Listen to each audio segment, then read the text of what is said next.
সকাল 10টায় নতুন বাজারের বাসতলা এলাকায় অবস্থান নেয় বিক্ষুব্ধ অটোরিকশা চালকরা।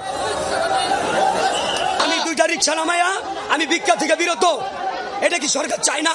আবার কি ভিক্ষা বিক্রি, এরপরে দেশের মধ্যে বেকারত্ব আবার চায় সরকার। কেন আমার মধ্যে আগুলে করে শান্তি থেকে আমরা রাগে আছি? আমার কি বউ বাচ্চা নাই বাড়ি? আমার সরকারের ব্যাট দেওয়া লাগলে ব্যাট দেবো, সমস্যা না। আমাকে অনুমতি দেব, আমরা বিদ্যুৎ চালাবো। যদি ব্যাট দেওয়া লাগে আমরা সরকারের দেবো, পুলিশে দেবো না, কোনো নেতারে দেবো না। কিছুক্ষণের মধ্যেই বন্ধ করে দেয় সড়কে যান চলাচল। আটকা পড়ে শত শত গাড়ি। চালকদের বারবার বোঝানোর চেষ্টা করে পুলিশ, কিন্তু ফল মেলেনি।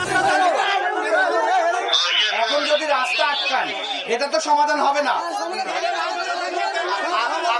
আপনারা রাস্তা আটকান না, এই জনদুর্ভোগ বাড়ায়েন না, ঠিক আছে?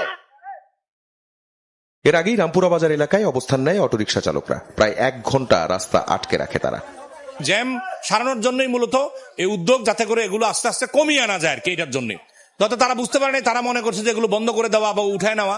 তো এটা তো একটা প্রক্রিয়া, তাদেরকে বলা হয়েছে, তারা তাতে সম্মত হয়েছে যে ঠিক আছে আমরা আপাতত তারা সরে গেছে আর কি। মোহাম্মদপুরের বেরিবাঁধ এলাকাতেও সকাল থেকে বিক্ষুব্ধ অবস্থানে ছিল অটোরিকশা চালকরা। 11টার দিকে রায়ের বাজার এলাকায় রাস্তা অবরোধের চেষ্টা করলে পুলিশ তাদের সরিয়ে দেয়। এছাড়া জুরাইন আর খিলগাঁও এলাকাতেও সড়ক অবরোধ করে চলে বিক্ষোভ।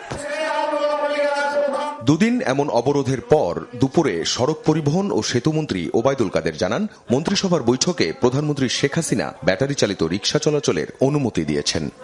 দ্রব্যমূল্যের উপর, জ্বালানির উপর, আজকে ডলারের উপর বিভিন্নভাবে আসছে।